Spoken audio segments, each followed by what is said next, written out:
Quais são os critérios para você fazer uma boa negociação? Primeiro, você precisa saber o que o cliente quer como resultado. Essa é a primeira coisa que você precisa saber. Se você não sabe isso, é impossível você fazer uma boa negociação. Segundo, depois você precisa saber qual é a consequência se o cliente não tiver esse resultado que ele quer. Vou te dar um exemplo. Imagina que eu sou um potencial cliente seu, você me chama para reunião e eu falo, olha, o meu departamento de TI da minha empresa está muito ruim. Aí você fala, é mesmo, é? Aí você me pergunta, o que você quer como resultado? Eu falo, olha, eu quero que a TI funcione rápido e quando alguém tiver algum problema, essa pessoa seja atendida já em no máximo 10 minutos e que ela volte a trabalhar. Ela não fique mais de 1 hora sem trabalhar. Esse é o resultado.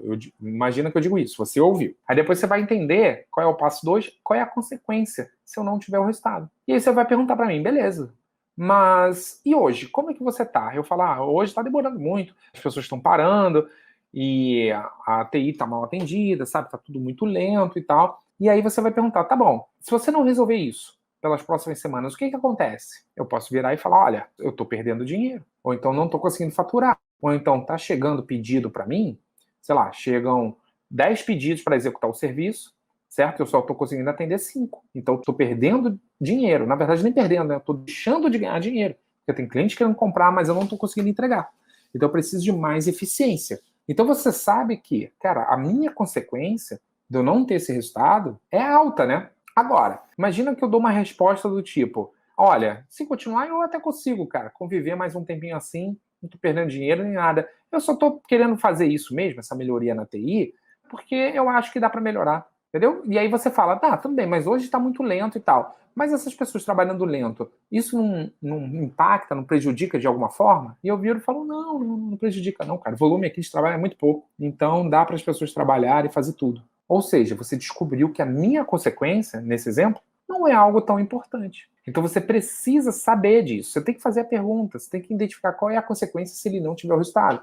Porque, mediante essa informação, você tem dados para você trabalhar na negociação, entendeu? E você vai sentir se o cliente ele precisa fechar ou não. E depois o terceiro, você precisa levantar e saber quais são os riscos que o cliente está avaliando. Antes de comprar um serviço, o cliente ele está avaliando quais são os riscos. Tipo, beleza, esse cara aí dessa empresa de TI está vindo, está me oferecendo isso aqui. Se eu pagar isso para ele e ele não me entregar, ou se eu pagar isso para ele e não for bem assim, do jeito que ele está falando, o que vai acontecer comigo? Entendeu? Às vezes, você está negociando com uma pessoa que é funcionária, ela é gestora de TI da empresa, e ela pode pensar o seguinte, olha, poxa, se eu contratar errado, não der certo, contratar essa empresa, dar mais problema na TI, eu perco o meu emprego. Então, talvez o risco para essa pessoa é perder o emprego dela. Talvez o risco de um gestor de TI possa ser perder a moral. O cara tem moral, ele é respeitado. Se ele contratar errado uma empresa, ele perde a moral. Com os diretores, perde com todo mundo. Ele não é mandado embora, mas ele pode ser mal visto.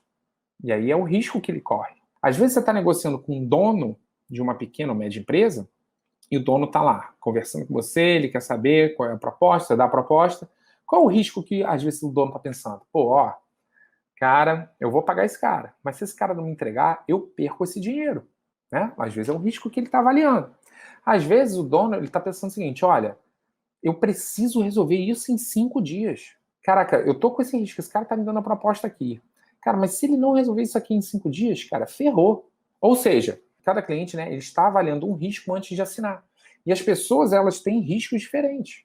Entendeu? Então, cabe a você detectar qual é o risco que o cliente está avaliando. Então, esses são os 3 principais critérios que você precisa levantar para você entrar numa boa negociação. Então, o primeiro é saber o que o cliente quer como resultado, o que ele espera, né, de ter como resultado. Segundo, se ele não tiver esse resultado, qual é a consequência para ele? E o terceiro, qual é o risco que ele está avaliando?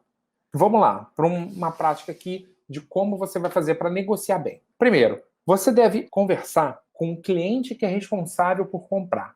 E você deve ouvir dele o que ele quer como resultado. Você tem que identificar o objetivo dele. Às vezes você está conversando com um técnico e o técnico está muito ali no detalhe técnico, mas às vezes não é ele que compra. Então você precisa ouvir quem é o responsável por comprar. É essa pessoa que você precisa identificar, tá? E o próximo passo é identificar qual é o objetivo dessa pessoa. Depois, você precisa identificar por que ela quer aquele objetivo. Por quê? O que está acontecendo dentro da empresa dela?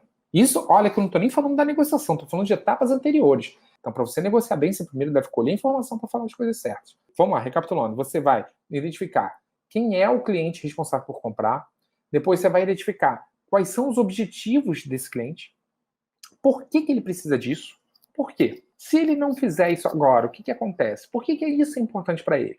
Você tem que ouvir pelas palavras dele. Depois, você precisa identificar para quando ele precisa disso. Porque às vezes o cara precisa, só que não precisa para agora. E depois, você tem que identificar qual é a consequência que acontece para ele se ele não conseguir nesse tempo. E aí, depois que você levantou todas essas informações, aí você pode criar a sua oferta com a sua solução. E você sempre deve remover o risco do seu cliente. Então, a sua oferta, ela não é uma oferta padrão. Não deve ser uma oferta padrão. Ela deve ser uma oferta que está mostrando para o cliente todos esses outros 5 passos. Entendeu? A sua oferta tem que dizer lá, olha, cliente, você vai conseguir o objetivo que você me falou. Eu já entendi por que você precisa disso. E você vai conseguir. Para quando? Inclusive, tem um cronograma aqui na minha oferta. No dia tal, isso está pronto. Só você olhar aqui no cronograma. E aí, você remove o risco do seu cliente, oferecendo garantia para ele. Por quê? Porque todo cliente tem um risco antes de comprar. E aí você dá uma garantia. Se você está começando, você pode dar garantias mais fortes. Se você já é mais famoso na sua cidade, sabe, se as pessoas já te conhecem, você não precisa dar garantia tão forte, tá bom? Então, a garantia, ela vai fazer você fechar grandes contratos com grandes clientes, com empresas maiores. É muito melhor você chegar e dar uma garantia forte e tirar todo o risco do cliente dele te contratar e você ter a pessoa ali como cliente, entendeu? É assim que você começa. Ronald, como que uma empresa pequena vende para uma empresa grande? Removendo o risco. Remove o risco lá da empresa grande de te contratar. Eles vão contratar.